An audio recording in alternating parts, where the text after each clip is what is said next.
ku magal bisub tukkeem ba jaar nga ñëw umraam nga yool ba ku magal bisub tukkeem ba jaar nga añ nga umraam nga yool ba ku magal bisub tukkeem ba jaar nga ñëw umraam nga yool ba sëñ bi nee na ku magal bisub tukkeem bi jaar nga añ nga umraam nga yool ba. Assalamu alaikum wa rahmatullah. Mes chers frères et sœurs en islam, nous voici encore réunis autour de ce voyage spirituel qui nous a amené de l'aube de l'islam depuis l'avènement de l'homme, l'avènement d'un Sidina Muhammad sallallahu alayhi wa sallam, en traversant les contrées pour arriver en islam, en terre sénégambienne. Je vous ai rappelé la dernière fois que c'est entre le 8e, le 9e et le 10e siècle que l'islam s'est installé en Afrique noire. Et c'est autour aussi de cette volonté de convaincre par le comportement, de cohabiter dans la bonne humeur, dans la tolérance, avec le pouvoir qui est en place, en étant très utile comme conseiller des rois, comme juge au titre de ces rois qui existaient.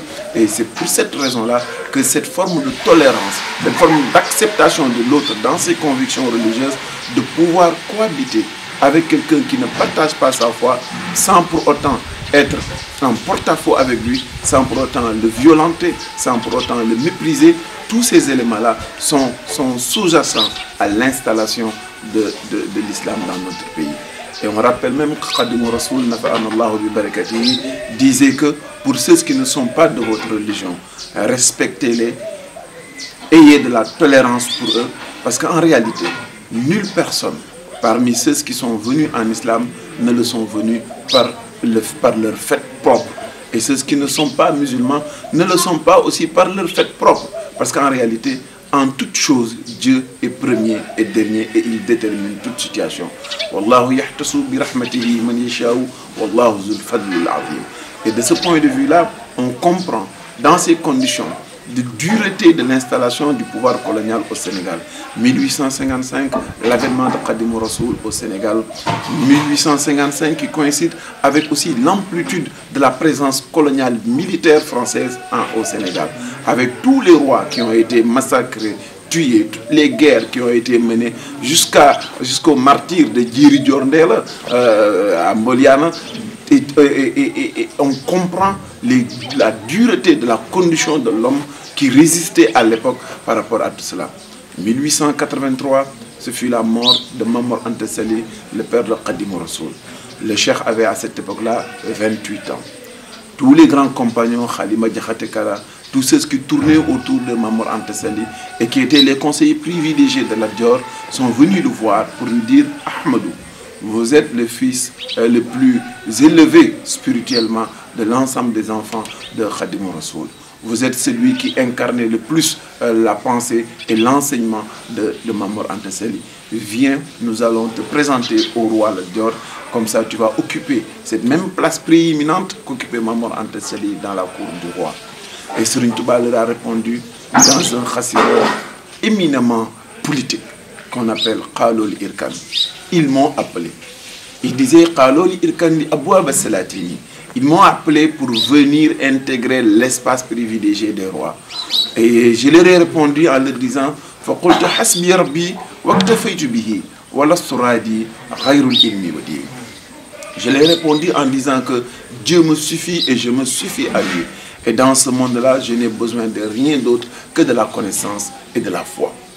Voici donc un premier postulat, le premier point essentiel qui définira pratiquement toute la trajectoire de Khadim Rasoul jusqu'en 1927 pour montrer que la totalité de sa vie, il n'a de sens qu'à travers l'exercice qu'il avait par rapport à sa foi et la quête de la connaissance. Et c'est pour cela aussi qu'il faut comprendre à cette époque-là l'importance de ce que Serigne Touba pouvait représenter et la profondeur de sa pensée. Imaginez un jeune homme de 28 ans qui vient de débuter dans la vie, qui vient de voir son père mourir, et qu'on lui dit « Viens, on va te présenter au président de la République ». Et plus que ça, un roi tel qu'on le comprenait à l'époque, qui avait droit de vie et de mort sur tout le monde. On vous le présente pour que vous occupiez un poste privilégié. quelque chose qui, de ce point de vue-là, est dans l'ordre de concordance temporelle d'aujourd'hui, très peu de gens seront dans des dispositions à refuser une offre de cette envergure-là. Et pourtant, Khadim Rassoul l'a décliné par préférence à Dieu et par préférence à la connaissance. Et c'est pourquoi il disait je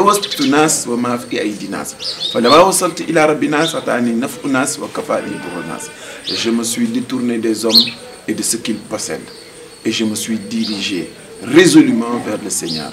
Lorsque je suis arrivé à lui, il m'a donné tout ce qu'il faut comme attribut, comme compétence, comme connaissance pour aider le genre humain, pour l'aider à se prendre en charge spirituellement, pour l'aider à jouir de sa responsabilité de Khalifatullah fil ard, mais ensuite pour être l'insanul kamil, cet homme parfait, incarnation du prophète Sidina Muhammad sallallahu alayhi wa sallam. Mais en même temps, dans ma quête et dans ma proximité divine, Dieu m'a donné les outils, les instruments pour être à l'abri de tous les méfaits et de toutes les mauvaises actions que quiconque pourrait avoir me concernant.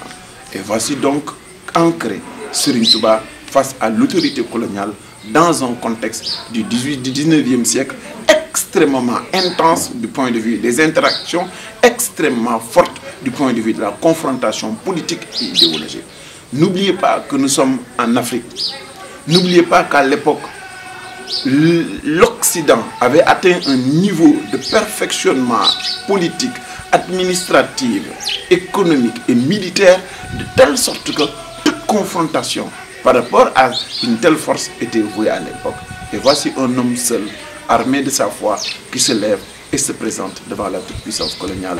Ce qui va faire l'essentiel de notre prochain rendez-vous, où on va d'abord décliner quels sont les fondements de l'action de Khadim Rassoul et pourquoi, dès le départ, il était parti pour gagner ce combat. Assalamu alaikum wa rahmatullahi ta'ala wa barakatuh.